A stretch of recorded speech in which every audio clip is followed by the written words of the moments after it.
한국직업방송 투데이 잡스 3.0 구독과 좋아요 부탁드립니다. 네, 오고 가는 수다 속에 피어나는 인사이트 뉴스는 네모다. 오늘은 뉴스는 법이다로 함께하겠습니다. 장유미 변호사님과 이야기 나눠보죠. 어서 오십시오. 네, 안녕하세요. 네, 변호사님. 최근에요. 저 이거 뭔지 몰라요. 네. 변호사의 비밀 유지권? 네. 국민의힘에서 이거를 도입하자 그러는데 변호사의 비밀 유지권. 변호사는 의뢰인이 상담하면서 얘기했던 그 은밀한 얘기를 밖에 얘기하면 안 되는 거 아니에요? 의무잖아요. 예, 의무죠. 그런데 권리가 아니라는 점에 좀 문제가 있는 겁니다. 아, 그게 무슨 말이에요? 어떤 잘 의미냐면요. 모르겠어요. 예. 최근에 이 법조계에서 상당히 문제가 많이 됐던 건 의뢰인과 관련된 변호를 맡잖아요. 그러면 비밀에 대해서도 알 수 있고요. 어떤 내밀한 정보에 대해서도 접근을 할 수밖에 없는 위치에 있단 말이에요. 그렇겠죠. 그러면 수사기관으로서는 어떻게 하느냐? 이 변호사에게, 이 변호사 사무실에 뭔가 수사의 단서가 있을 것 같은데? 라고 생각하고 압수수색을 하는 거예요. 이런 일들이 상당히 비일비재했어요. 최근에. 그러면 검찰이 영장을 청구하고 법원이 발부해 주는 거잖아요. 법원이 사실상 허가를 내주는 거잖아요. 네. 그런데 왜 그렇게 하느냐. 말씀 주신 것처럼 의뢰인과 사건을 하면서 알게 된 내밀한 정보, 꼭 내밀하지 않아도요. 어떤 사생활과 관련된 정보를 취득할 수도 있고 알려지길 원하지 않는, 왜냐면 다 소송 자료들이잖아요. 네. 그래서 이건 당연히 함구해야 됩니다. 변호사법에 그렇게 돼 있어요. 외부에 노출시키거나 알리거나 하는 건 이건 변호사법 위반으로 문제가 될 수 있거든요. 징계받을 수도 있고.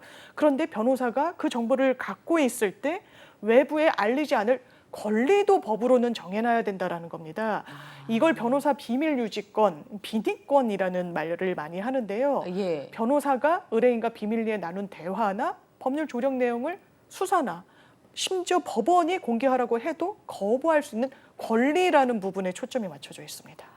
아, 필요하겠네요. 예를 들어서 그렇죠. 변호사님한테 제가 있는 얘기를 다 했어요. 네. 근데 변호사님한테 서류도 줬는데 저를 수사하고 싶은 어떤 네. 사람이 제가 이제 입을 다물고 있으니까 변호사님 사무실을 털었어요. 그렇죠. 그럼 자료가 나왔어요. 우수수 쏟아질 수 있죠. 네. 그러면 이제 그거 가지고 수사를 하면 되는 네, 방어권에는 너무 심대한 침해가 되고요. 일단 그 의뢰인, 그 당사자의 입장에서는요. 그러니까요. 그러면 이게 세계적인 추세에 맞냐? 기본적으로 양면이 있는 건 사실입니다. 수사기관으로서는요.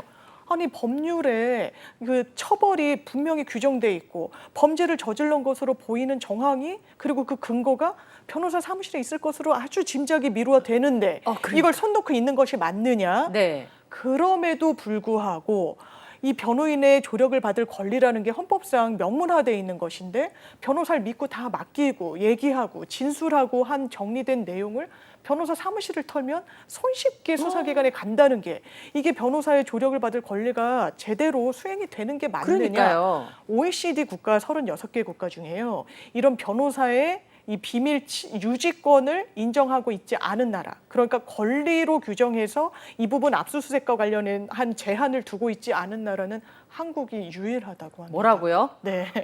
뭐 그런 건 유일하지 않아도 될 것 같은데. 그러니까요. 그래서 이제 정부에서 항상 뭐 이야기하는 글로벌 스탠다드다 하는 부분에 대해서도 좀 안 맞는 부분은 있고요. 이게 사실 어떤 공감을 못 하시는 분들도 저는 있을 수 있다라는 생각은 들어요.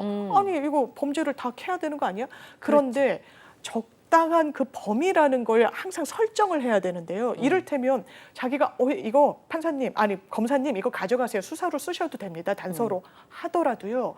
가져갈 때 그거를 이미 제출했다고 하더라도 뭐라고 설명했는지 딱 그 범위의 한정에서만 들여다보라는 게 대법원의 너무 확고한 태도예요. 그래야죠 그럼. 함부로 들여다보면 안 되거든요. 네. 범죄의 단서가 있다라고 해서 막 해집기 시작하면 나만 알 피해자들은 없는 겁니다. 방어권이라는 것도 헌법상 규정된 개념이기도 하고요. 그래서 이 비니권이라는 게 상당히 법조계에서는 문제가 많이 되는 개념이긴 합니다. 근데 이런 것도 있을 것 같아요, 변호사님. 그 사람이 얼마나 나쁜 사람인가.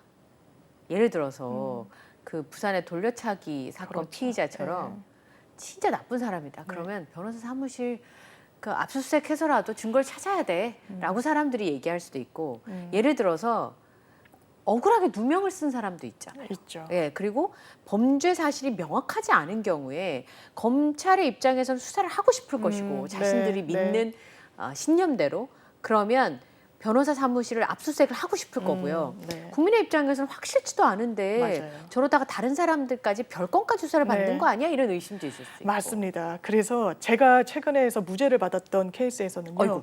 위법 수집 증거라는 게 교과서에 나와요. 형법 교과서에. 근데 네. 실무에서 실제로 수사기관이 증거 수집 위법하게 했으니까 무죄 내려주세요라고 했을 때 안 되는 경우가 상당히 많습니다. 이 조국 전 장관 케이스에서도 그게 하나의 또 쟁점이 됐었는데 받아들여지지 않았었거든요.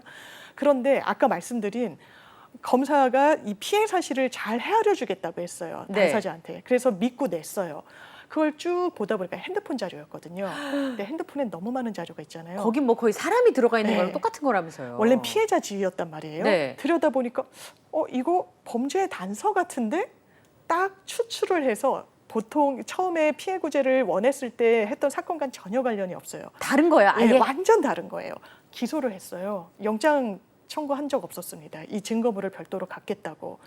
그래서 위법 수집 증거가 1심, 2심 계속 문제가 됐는데 1, 2심 모두 그리고 상고하진 않아서 끝나긴 했는데요. 위법 수집 증거로 무죄가 나왔는데 그만큼 대단히 엄격하게 보고요. 핸드폰 얘기가 나와서 말씀을 추가로 드리면 핸드폰이라는 건 너무 많은 정보가 있어서 최근에 대법원에서도 판사님들이 간담회를 했다는 거예요. 왜냐하면 판사 입장에서는 영장 발부율이요. 사람의 영장을 발부하는 거는 불구속 수사가 원칙이기 때문에 상당히 떨어지는데 휴대전화를 보겠다, 금융계좌를 보겠다. 이런 부분은 영장 발부율이 거의 100%에 수렴합니다. 왜? 판사는 몰라요. 수사기관이 수사를 하겠다고 하고 네. 수사가 무르익지 않은 상황에서 수사의 필요성이 있다라고 일방의 입장만 듣는 구조거든요. 영장 발부를 할 때. 아 그렇죠. 그러면 들여다 보겠습니다. 몇 번 기각을 하더라도 김남국 의원 케이스가 그랬죠. 한 2번 남부지방 법원에서 기각을 했다는 거죠. 그럼 범죄가 아주 무르익지조차 않았다는 건데 궁극에는 영장이 다 나온단 말이에요. 법원에서 문제의식이 생기는 거예요. 이거 거의 100% 우리가 영장 발부해 주는 거 맞아? 그렇기 때문에 그러면 상대 당사자 내지는 검사, 지금은 구두 진술로 영장 발부의 필요성을 소명하거나 하는 절차가 없거든요. 서면으로만 보거든요. 한번 불러서 얘기라도 듣자. 모든 사건이 아니라 필요한 사건. 검찰이 절대로 할 수 없다고 했습니다.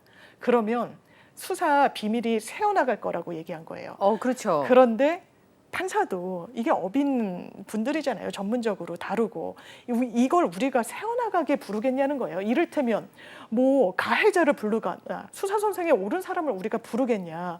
정말 사건과 관련한 실체를 볼 수 있게끔 담당 검사를 불러서 이야기 청취를 하거나 아니면 고소인은 이게 어떻게든 진행되기를 원하는 지위에 있으니까요.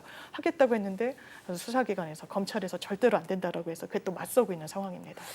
그러니까요. 예. 이제 원래 진이나 시작은 그게 아니었어도 사건을 진행하다 보거나 수사를 진행할 때 선의의 피해자가 생기는 일을 막기 위해서 맞아요. 제도적인 장치들을 마련하는 건데 거긴 양쪽의 입장이 대립을 하니까 네. 어렵네요.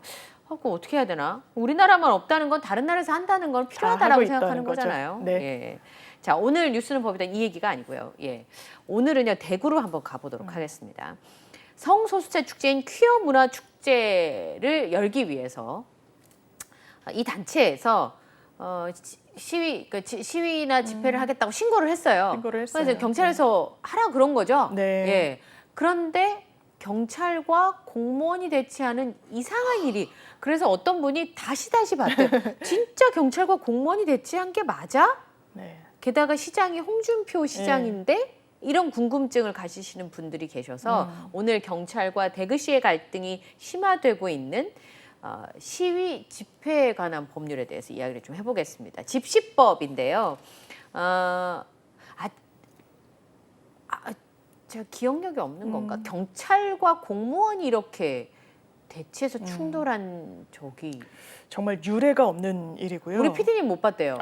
제가 오늘도 한 예. 기자분의, 그러니까 한 20년 그 경력의 기자분이 쓴 기사를 봤는데 자기는 처음에는 집회 주최자 측과 그렇죠. 경찰이 대치한 줄 알았다는 거예요. 그러니까 퀴어 문화 축제를 주최하는 측과 네. 그거를 막으려고 하거나 아니면 뭐 그런 부분으로 그게 경찰과 익숙한 광경이죠, 사실. 이렇게 우리가 이제 많이 봐왔던 네. 그림인 거잖아요. 그런데 아주 생경한 풍경이 펼쳐진 게 경찰과 공무원이 대치한 거예요. 어떻게 이렇게 이런 일이 생긴 거예요? 그러니까요. 이게 그렇습니다. 아까 말씀 주셨지만 집회는요. 누가 하라고 허가내주는 영역이 아닙니다. 신고만 하면 할 수 있어요. 그 누구나 마찬가지입니다. 어느 시간에요, 저희 집회하겠습니다, 시위하겠습니다라고 하면 그걸 수리하는 즉시 효력은 발생하는 거예요. 하는 겁니다. 네. 헌법상 명령이에요. 그게 우리나라 민주주의의 근간인 겁니다. 그 내용을 판단하지 말고 판단하지 신고했으면 않죠. 네. 그다음에 불법적인 방법으로 폭력 시위를 하는 게 아니라면 맞습니다.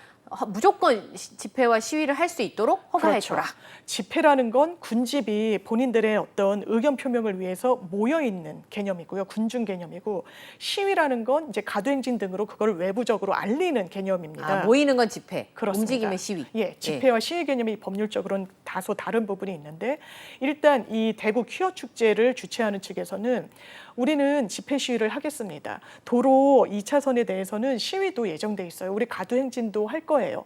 그걸 하면 경찰은 아무것도 못합니다. 그냥 받아들여 주는 거예요. 원래. 예, 그게 법입니다.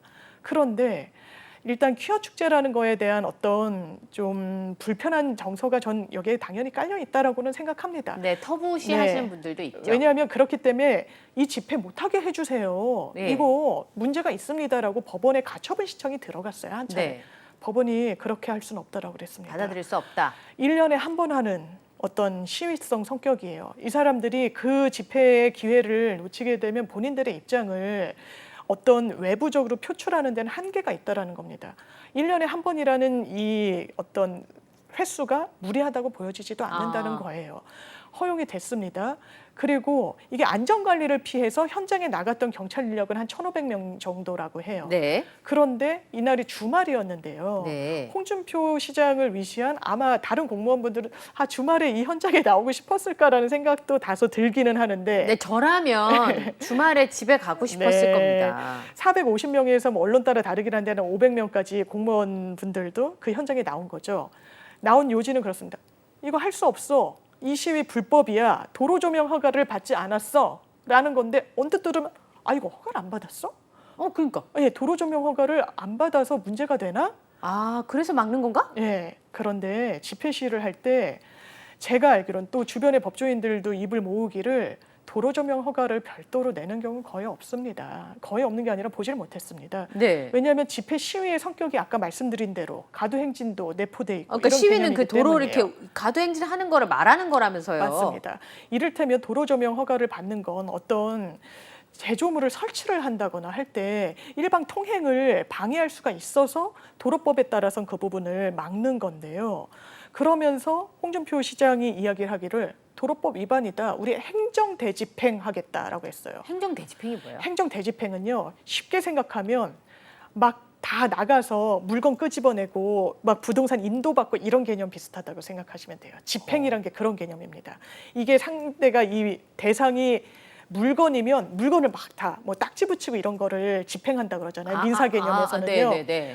행정 대집행은 못하게 할 거야. 너네 이거 하면은 바로 이 부분 다 이제 통행로를 막고 아예 못하게 하고, 만약에 집회와 관련해서 이 가도 행진이 이어지면 정말 공권력을 투입하겠다는 건데요. 네. 행정 대집행 개념은 도로법을 찾아보면요, 행정 대집행을 할 수 있는 근거 규정이 있긴 해요. 근데 어느 경우냐?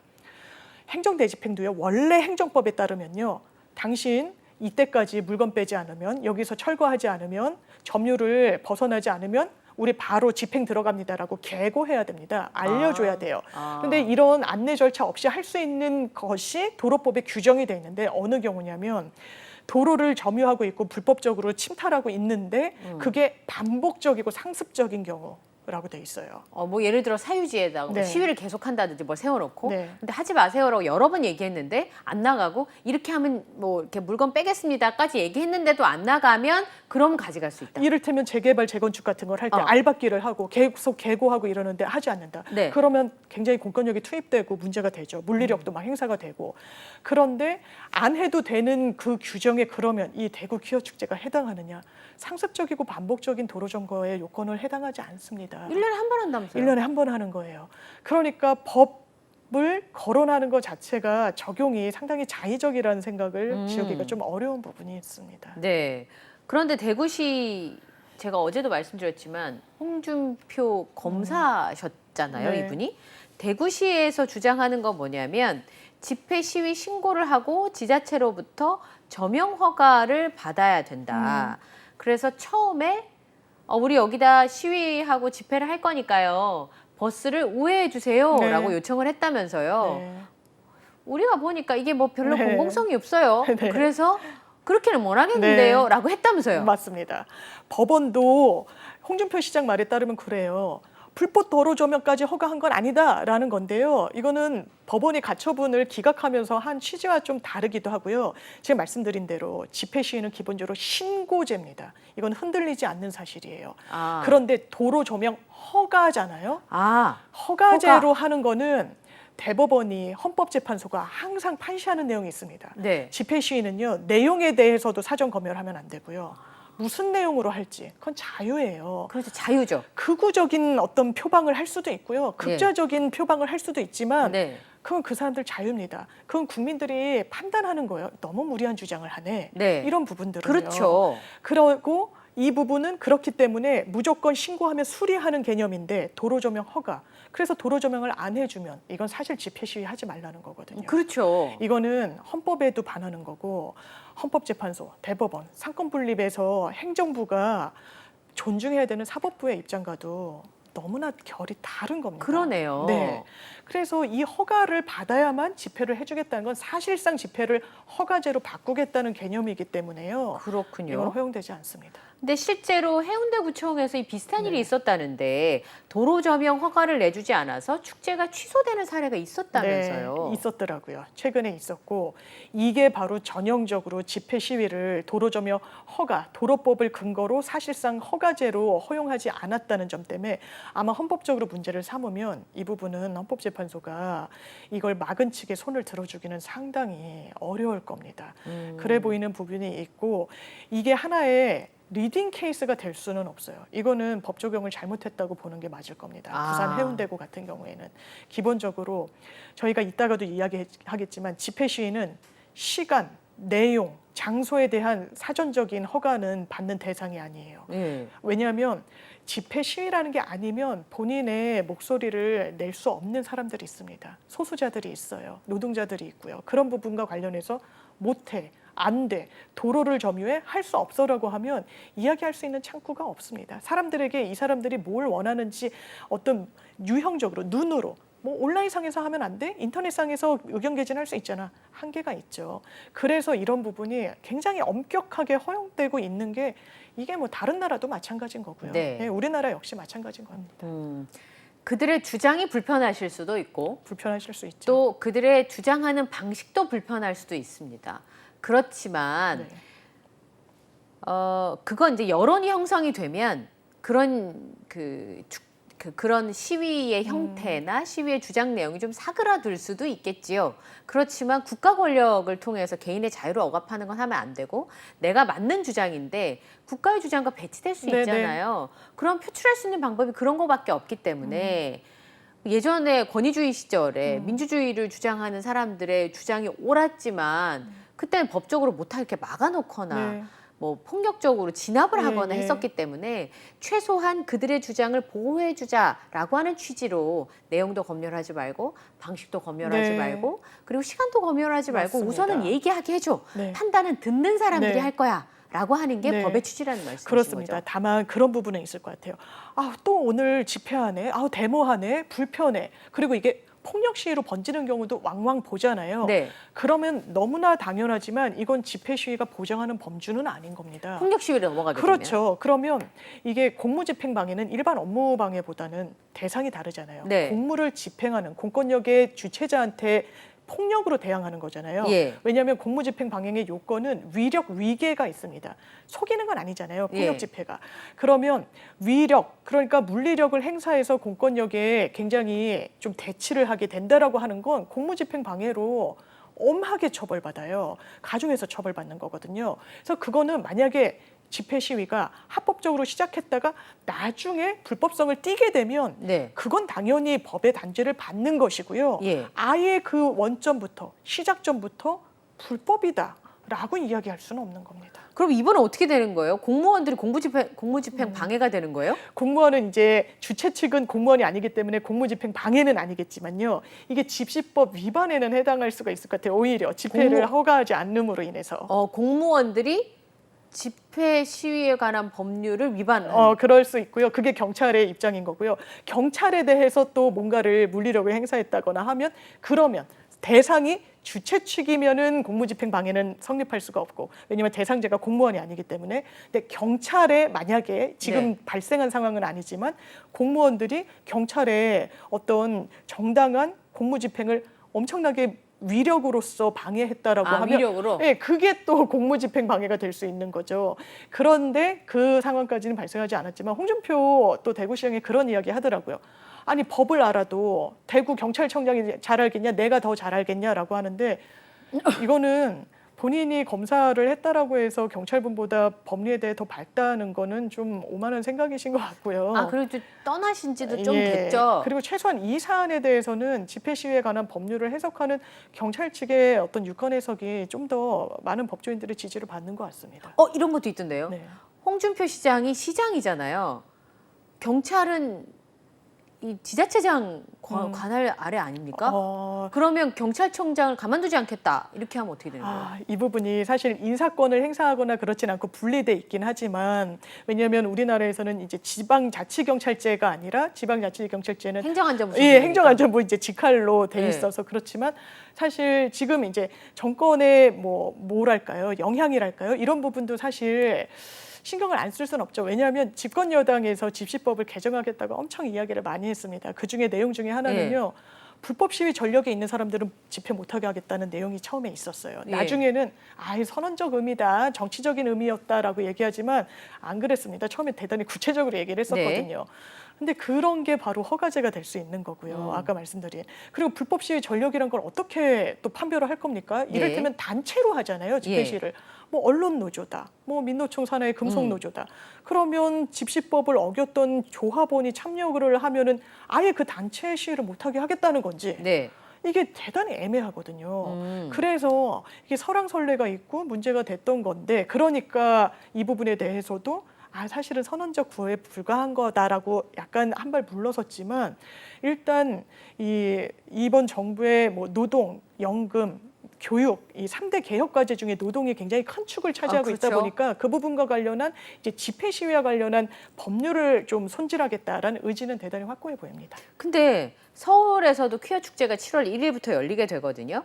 그래서 서울시가 주최 측이 경찰에 집회 신고만 하고 똑같이 도로 조명 허가를 따로 신청하지는 않았습니다만 도로 사용을 막지는 않기로 결정을 했거든요. 오세훈 시장도 변호사 출신이시죠. 아무래도 검토를 했을 때 왜 해석이 다르다고 표현해도 되나요? 이게 아무래도 중심에는 퀴어라는 이 좀 낯선 이 생경한 그리고 사회적으로 아직 완전히 안착되지 않은 그 축제의 성격에 대한 시선이 갈리는 게 상당히 많이 차지하는 것 같습니다. 사실 서울에서 퀴어 축제를 한 지 굉장히 오래되기도 했죠.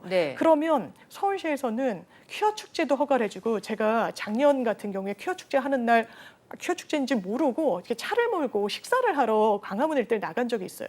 근데 퀴어 축제는 이미 조금 끝났고 그 바로 뒤이어서 퀴어 축제에 굉장히 반대하는 분들의 시위가 또 연달아 열리더라고요. 둘 다 허용해 주는 겁니다. 둘 다 허용해 줄 수 있는 거예요. 허용해 줄 수 있는 게 아니라 허용해야 하는 거죠. 그 도로 조명 허가를 내지 않았기 때문에 해주지 않겠다는 전례는 사실 찾아보기가 어렵습니다. 집회 시위의 성격상 그런 거예요. 그렇다면 이 서울시 퀴어 축제도 사실 난항이 좀 있었습니다. 원래 하기로 한 날에 종교 이제 교계에서 집회를 딱 했거든요. 신청을 미리 한 거네요. 그런데 그 부분과 관련해서 우린 당신들 생각해서 그런 거 아니야. 당신들 집회 못하게 하려고 한 건 아니야. 다만 그때가 이제 학생들 복음운동 이런 취지였는데 학생들이 방학 때이고 또 우기를 피해서 장마 시즌을 피해서 잡다 보니까 이제 그랬다라고 해서 그건 또 그거대로 허용이 되는 거고 퀴어 축제도 그날을 또 피해서 하면 되는 거니까요. 원래 이제 프라이드 주간이다라고 해서 6월달에 전 세계적으로 이제 퀴어 축제가 LGBTQ 행진 같은 게 많이 열리는데 그런데 어쨌든 7월에 서울 퀴어 축제는 7월 1일에 열리게 됐습니다. 제가 그 변호사님 좀 약간 5개 집회를 저녁 때는 못하게 우리나라 법률로 되어 있지 맞습니다. 않나요? 그게요. 정확하게 오늘 제가 좀 알려드리려고 준비를 네, 그 해왔는데요. 되게 헷갈려요. 되게 헷갈립니다. 두 번의 헌법재판소 판결이 있었어요. 지금 현행 집회 시위에 관한 법률에 보면 야간 5개 집회, 그러니까 밤에 밖에서 집회 시위는 하면 안 된다라고 규정돼 있어요. 그러면 야간인데 5개가 아니면 해도 돼요? 아, 그게 해석이 분분한데 둘 다 약간 허용되지 않는 개념으로 실무에서는 적용이 되고 있는 것 그러니까 같습니다. 야간에 하는 것도 안 되고 네. 그리고 옥내에서 야간에 옥내에 하면은요 이게 문화재 성격이다 하면 또 허용되는 게 있고 뭐 그렇긴 합니다. 근데 어쨌든 야간에 5개 집회, 그 네. 야간이라는 건 해 지고 나서 그게 해석이 분분한 거예요. 야간이라고 하면요 사람마다 나는 야간이 밤 12시부터야. 아니야. 한 7시부터는 야간이라고 봐야지. 해석이 분분한 겁니다. 그래서 이게 처음에는 집회, 아까 집회와 시위의 개념이 조금 다르다고 했잖아요. 예. 헌법재판소에 가져가는 건요.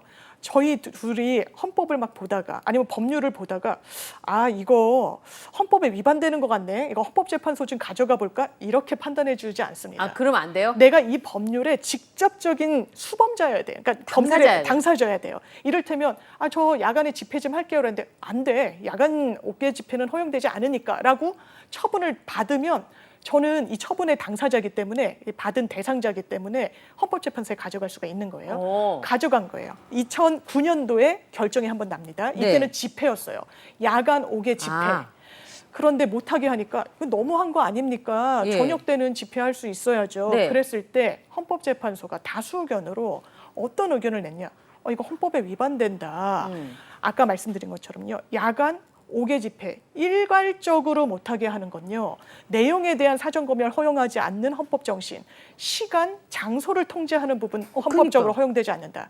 대신 바로 이 법률을 없애면 너무 현장에 혼란이 있을 수 있으니 언제까지 국회는 법을 바꾸시라라고 했는데 이 부분에 대해서 네, 법을 국회가 바꾸지 않았습니다. 그래서 2014년도에 한 번 더 문제가 돼요. 이번엔 시위였습니다. 시위 신고를 했는데 시위까지 하겠다고 했는데 야간 5개 집회가 허용되지 않는다는 집시법에 따라서 허용이 안 된 거예요. 네. 아니 헌법재판관님들 종전에도 헌법 불합치는 않는데 이거 너무한 거 아닙니까? 이때 좀 더 상세하게 헌법재판소가 설명을 해요. 집회를 할 필요성이 있다. 누군가에게는 어떤 단체든 조직이든 외부에 알릴 필요가 있는데 야간 5개 집회를 못하게 한다. 네. 그러면 이를테면 동절기다. 동절기는 야간이 더 빨리 오잖아요. 그렇죠. 그냥 그러네. 6, 7시만 돼도 해가 이렇게까지 디테일하게 설치를 해요. 네. 해가 뉘엿뉘엿 지는데 그러면 야간에 못하게 하면 사실상 집회하지 말란 소리다. 다시 업무에 5시부터 못하는 거다. 업무 시간에 못하는 거니까요. 그러면 동절기, 하절기 이런 걸 또 따져볼 필요도 있고 그런데 생활의 평온권이라는 어떤 기본권도 분명히 존중받아야 된다. 집회 시위하면 시끄럽잖아요, 사실. 그렇죠. 밤에 주무시는 네. 분들이 많아요. 잠을 못 잔다. 그러면 언제부터는 못하게 하는 게 맞느냐. 이 두 기본권이 충돌할 땐 이익 형량을 한다라고 하거든요. 어떤 가치가 좀 더 우월할까? 뭐를 지켜주는 게 좀 더 나을까? 집회 시위에 대한 권리도 지켜야 되고 생활의 평온권도 지켜야 되는데 그럼 중간에서 합의를 찾자. 밤 12시부터 하는 건 좀 아니지 않니? 라는 게 헌법재판소의 결론이었던 거예요. 대부분은 이제 12시면 자니까. 그렇죠. 그때도 집회하고 야간에서 5개 야간 집회 허용하면 너무 사람들의 야간의 평온권이 침해된다.